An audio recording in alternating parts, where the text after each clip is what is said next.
नमस्कार साथियों, मैं मोहित त्रिवेदी एक बार फिर से आप सभी का स्वागत करता हूं आपके अपने YouTube चैनल सुपर स्कॉलर पर। तो भाई पिछले वीडियो में जो ग्रामीण परिवेश की हम लोग सीरीज चला रहे थे, तो पिछले वीडियो में मैंने आपको लेखपाल की जो प्रमुख शब्दावलियां होती हैं उससे संबंधित कुछ शब्दावलियों के बारे में बताया था। जैसे मैंने आपको पिछले वीडियो में बताया था कि खसरा क्या होता है, नक्शा क्या होता है और लेखपाल के थोड़े से इतिहास के बारे में बताया था।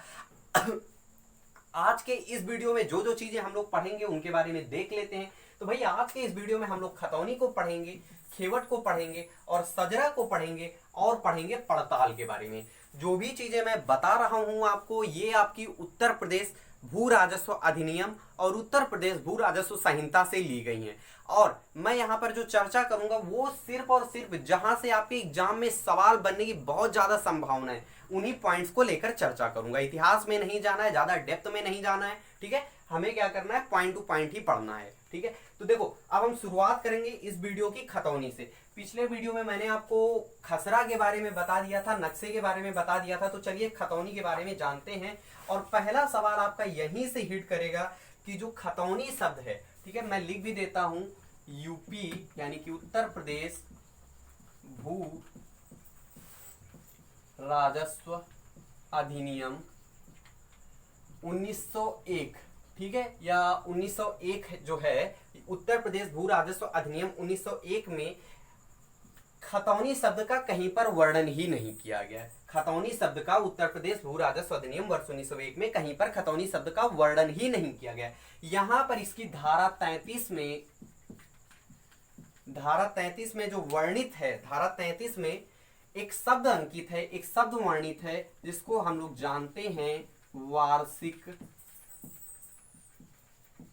रजिस्टर या फिर अधिकार अभिलेख।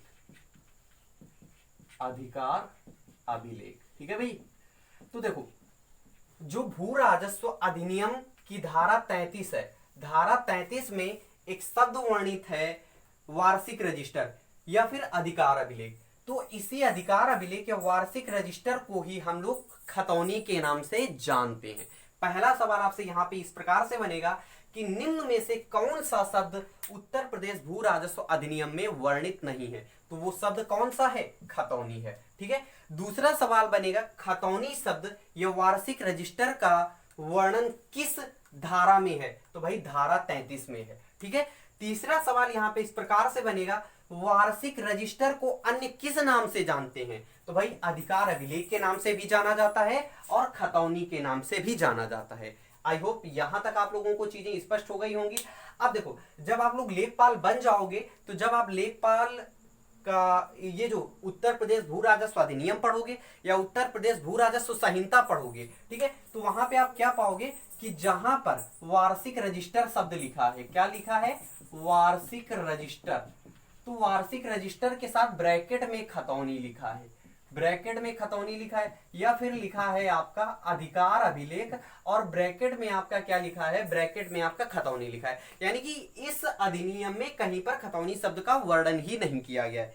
तो यहां से अभी जो सवाल बन सकते थे वो मैंने आपको बताया। अब देखो अगला सवाल यहाँ पे किस प्रकार से बनेगा, जैसे मैंने आपको पिछले वीडियो में बताया था कि जो खसरा होता है, खसरे में मैंने आपको खाने बताए थे कि भाई जो खसरा होता है, खसरे में कुल खाने होते हैं 22, बताया था मैंने आपको पिछले वीडियो में। तो यहां पर आपसे पूछेगा कि बताओ भाई खतौनी में कितने खाने होते हैं? खतौनी में कुल खाने कितने होते हैं? तो खतौनी में प्यारे बंधु 13 खाने होते हैं। कितने खाने होते हैं? 13 खाने। देखो मैं दिखा रहा हूं आपको ताकि जो चीजें हैं वो स्पष्ट हो जाए, आपके मन में कोई संशय ना रहे।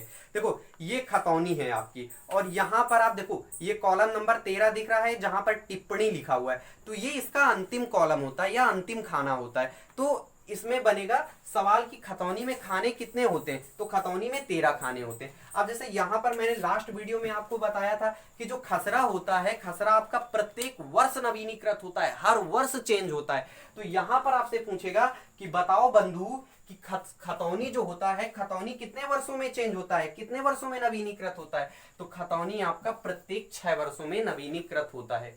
कितने वर्षों में नवीनीकृत होता है? 6 वर्षों में आपका खतौनी नवीनीकृत होता है। तो खतौनी में खतौनी जो होती है कितने वर्षों में नवीनीकृत होती है? 6 वर्षों में। और खसरा कितने वर्षों में नवीनीकृत होता है? प्रत्येक वर्ष नवीनीकृत होता है। अच्छा, जो दूसरा सवाल यहाँ पे इस प्रकार से आपसे बनेगा कि जो खतौनी होती है, खतौनी आपका एक प्रकार का अधिकार अभिलेख है। किस प्रकार का अभिलेख है? अधिकार अभिलेख है। अर्थात खतौनी ये बताती है कि किसान किस हैसियत से जमीन का या किसान की हैसियत को खतौनी बताती है। ठीक है, तो खतौनी आपका अधिकार अभिलेख भी है। सवाल आपके यहाँ पे और भी इस प्रकार से बन जाएंगे कि निम्न में से अधिकार अभिलेख कौन सा है? निम्न में से अधिकार अभिलेख है, तो अधिकार अभिलेख है आपका खतौनी। 4 ऑप्शन आपको दे देगा, सजरा, नक्शा या अन्य कुछ दे देगा। तो वहां पर आपको याद रखना है कि खतौनी अधिकार अभिलेख है। खतौनी का वर्णन भू राजस्व अधिनियम में कहीं पर नहीं है। धारा 33 में जो वार्षिक रजिस्टर नामक जो शब्द अंकित है उसी को खतौनी के नाम से जाना जाता है। अगर किसी गांव के खसरे का प्रयोग करके एक ही परिवार के व्यक्तियों की सूची बनाई जाए तो वही आपकी खतौनी कहलाती है। दूसरी चीज, खतौनी बनाने के लिए जिन आंकड़ों की लेखपाल, यानी कि जब आप लेखपाल बन जाओगे तो आपको जिन आंकड़ों की खतौनी बनाने के लिए आवश्यकता पड़ेगी उन सारे के सारे आंकड़ों को आप किसमें लिखोगे? उन्हें आप खसरे में लिखोगे। तो ये खतौनी जो था, खतौनी यहां से आपका समाप्त हो जाता है। लेकिन ठीक है, लेकिन यहाँ पे कुछ और आपके सवाल बनते हैं कि जैसे खतौनी है, खतौनी का जो अंतिम रूप दिया जाता है या खतौनी को परिवर्तित किया जाता है या खतौनी में कोई मिस्टेक हो जाती है, त्रुटि हो जाती है, तो उसको किस धारा के तहत सही किया जाता है। तो ये जो चीजें हैं जब मैं आपको पढ़ाऊंगा उत्तर प्रदेश भू राजस्व संहिता 2006, तो उसमें मैं बता दूंगा। जैसे जो खतौनी होती है तो खतौनी में क्या होता है, धारा 50 के तहत अधिनियम जो आपका भू राजस्व संहिता है, भू राजस्व संहिता की धारा 50 के तहत खतौनी को अंतिम रूप दिया जाता है। यानी धारा 49 के तहत क्या होता है? धारा 49 के तहत एक अधिकारी पुष्टि करता है और धारा 50 के तहत जिस अधिकारी के अंडर में ये आती है वो अपने हस्ताक्षर करके इसको पूर्ण रूप देता है। तो ये जो चीजें हैं इनको हम लोग डिस्कस करेंगे जब हम लोग इसकी धाराएं पढ़ेंगे, वहां पे इसके बारे में देखेंगे। ठीक है, तो खतौनी आई होप आप लोगों की स्पष्ट हो गई होगी। और मजा आ रहा है कि नहीं बताओ भाई, जल्दी से। मजा आना चाहिए, क्योंकि अगर मजा नहीं आ रहा है तो फिर सब बेकार है। तो पढ़ाई भी ऐसे करो मजे मजे में। अब देखो, अब इसके बाद मैंने लिखा था खेवड़। खेवड़ के बारे में भी जान लेते हैं। देखो खेवड़, अब खतौनी में मैंने लिखा था कि खतौनी अधिकार अभिलेख है। अब मैं यहां पे लिखूंगा अधिकार अभिलेख था। अधिकार अभिलेख था। अच्छा, अभी सारी चीजें मैं बता दूंगा। इसका संबंध होता था जमींदार से। किससे? जमींदार का रजिस्टर। देखो समझो, यहां पे ये जो खेवट होता था, खेवट क्या होता था? ये जमींदार का रजिस्टर होता था। जब तक उत्तर प्रदेश में जमींदारी रही तो जमींदार का एक प्रकार का ये रजिस्टर होता था खेवट। ठीक है, अब वर्तमान में जमींदारी चल नहीं रही है, आप सभी को पता है। तो ये जो खेवड़ नाम का रजिस्टर था इसका भी समापन हो गया। लेकिन समापन कब हुआ इसके बारे में हमें जानना है। तो देखो, उत्तर प्रदेश में एक अधिनियम चल रहा था। बात करते हैं वर्ष 1950 की, और ये अधिनियम आपको याद रखना है। अधिनियम क्या था? तो अधिनियम था उत्तर प्रदेश जमींदारी, उत्तर प्रदेश जमींदारी भू विनाश अधिनियम, या इसी को बोलते हैं उत्तर प्रदेश भू विनाश जमींदारी उन्मूलन अधिनियम। ठीक है, 1950 ये चल रहा था। और उस समय जो हमारे कृषि और राजस्व मंत्री थे वे थे चौधरी चरण सिंह। वो जब कृषि एवं राजस्व मंत्री थे उन्होंने इस अधिनियम को पारित कराया और ये आपका लागू हो जाता है वर्ष 1951 में। जब ये वर्ष 1951 में लागू हो गया तो यहां से जो जमींदारी थी, जमींदारी का क्या हो जाता है? जमींदारी का अंत हो गया। ठीक है भाई, क्या हो गया? जमींदारी का काम खत्म। जब जमींदारी का अंत हो गया तो ये जो खेवड़ नाम का रजिस्टर था इसका संबंध किससे था? इसका संबंध था आपके जमींदार से। तो भाई ये खेवड़ नाम का रजिस्टर भी खत्म हो गया। और यहीं पर एक बहुत ही मजेदार कहानी होती है, मैंने आपको पिछले वीडियो में बताया भी था कि 1952 में ये जो लेखपाल 1951-50 में, यहाँ पे ये लेखपाल के नाम से संबोधित नहीं किया जा रहा था, यहाँ पे ये संबोधित किया जा रहा था पटवारी के नाम से। किस नाम से? पटवारी के नाम से। तो वर्ष 1952 में ही जो ये पटवारी था, ये पटवारी आपका बन जाता है लेखपाल। तो एक सवाल यहाँ पे इस प्रकार से बनेगा कि जो पटवारी है, पटवारी का नाम लेखपाल कब किया गया? तो भाई पटवारी का नाम लेखपाल किया गया था वर्ष 1952 में चौधरी चरण सिंह के द्वारा। और जो खेवट है, वर्तमान में खेवट नाम के रजिस्टर का प्रचलन नहीं है, क्योंकि जमींदार से संबंधित था, जमींदारी का उन्मूलन हो चुका है, तो इस कारण से खेवट नाम के रजिस्टर का प्रचलन नहीं है। सवाल यहाँ पे इस प्रकार से और बन सकता है कि खेवट कैसा रजिस्टर था? तो ये एक प्रकार का अधिकार अभिलेख नाम का एक रजिस्टर होता था। ठीक है, अब देखो शायद आप लोगों के मन में कुछ सवाल आ रहे हों कि ये जो खसरा होता है, खसरा किस प्रकार का अभिलेख है? तो देखो प्यारे साथियों, ये जो खसरा होता है, खसरा आपका एक प्रकार का पंजीकरण अभिलेख होता है, रजिस्ट्रेशन टाइप का होता है। जैसे आप परीक्षा के लिए आवेदन करते हो तो पहले आप क्या करते हो? रजिस्ट्रेशन ही तो करते हो ना। तो जो खसरा होता है, खसरा आपका पंजीकरण अभिलेख है, अधिकार अभिलेख नहीं है। अधिकार अभिलेख आपकी खतौनी है। तो खतौनी के जो सवाल थे वो मैंने आपको बता दिए, खेवट के भी सवाल बता दिए। अब हम लोग बात करते हैं सजरा के बारे में। किसके बारे में? सजरा। देखो नाम ही यार कितना प्यारा है, सजरा, मजा आ गया नाम सुन के। देखो सजरा होता क्या है? तो देखो कुछ प्रांतों में सजरे को नक्शे के नाम से भी जाना जाता है, यानी कि सजरा और नक्शा दोनों एक ही चीज बोला जाता है। लेकिन अगर बात करें उत्तर प्रदेश की और बात करें जो हमारा भू राजस्व अधिनियम है या भू राजस्व संहिता है, उसमें जो सजरा होता है, वहां पर जो सजरा को सही या वास्तविक रूप से जाना जाता है वो जाना जाता है नक्शा। देखो जो मैं पॉइंट बता रहा हूं डायरेक्ट यहां से सवाल हिट करेगा, नक्शा प्लस खसरा। जब नक्शा और खसरा दोनों का सम्मिलित रूप से प्रयोग किया जाए, यानी कि नक्शा और खसरा दोनों का सम्मिलित रूप से प्रयोग करने के बाद जो दस्तावेज तैयार होता है वही आपका सजरा कहलाता है। सवाल यहां पे इस प्रकार से आपसे बन सकता है, सजरा निम्न में से कहा जाता है, खसरा को, खतौनी को, नक्शा को, या फिर इन दोनों को। ठीक है, तो नक्शा और खसरा जो सही मायने में होता है वही आपका सजरा कहलाता है। आई होप यहां तक आप लोगों को चीजें बिल्कुल स्पष्ट हो गई होंगी, मजा आ रहा होगा। अब इसके बाद में हम लोग बात कर लेते हैं जो आपका कृषि वर्ष होता है।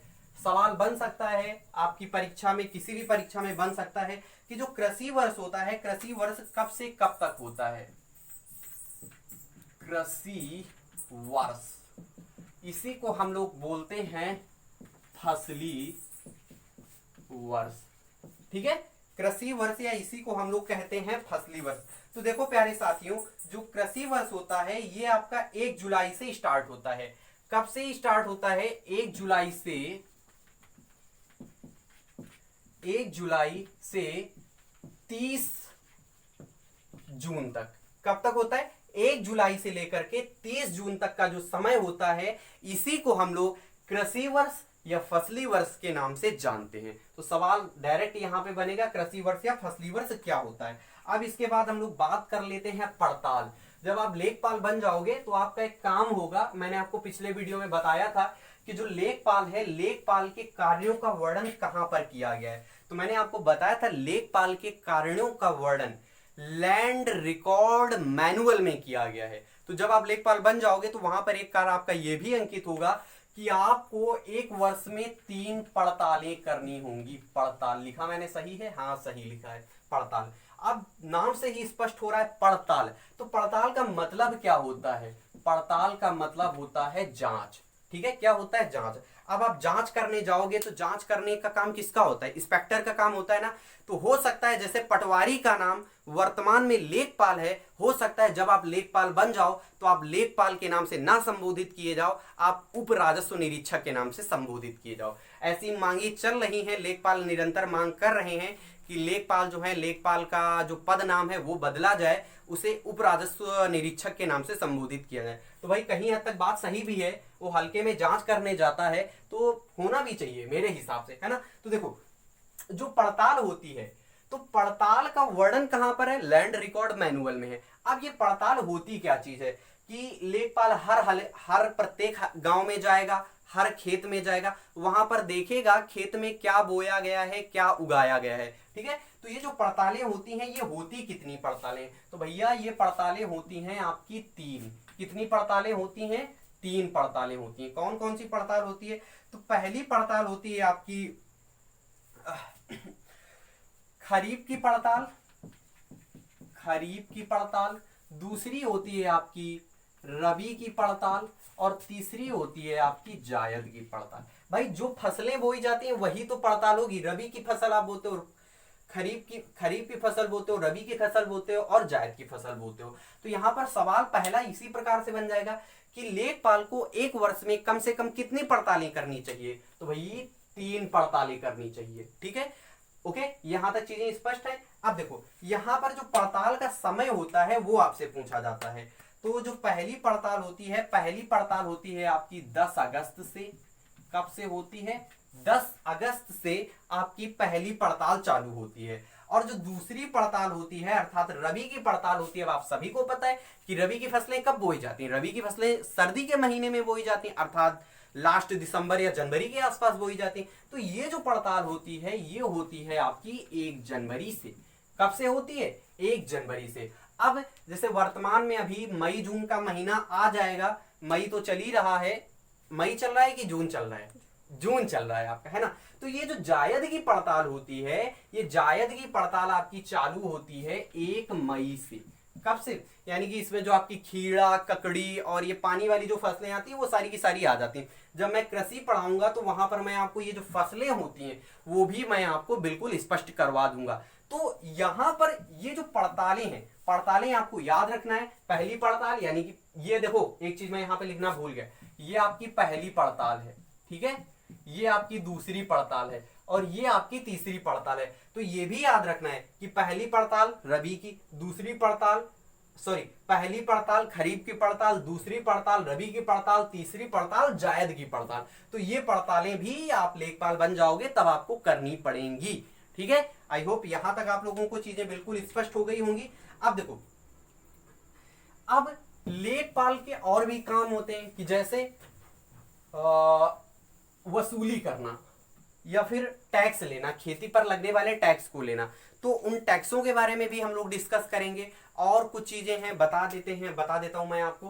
खेती पर लगने वाला कर, खेती पर लगने वाला कर, ठीक है। जमाबंदी, और जमाबंदी के बाद आपकी आ जाती है गिरदावरी।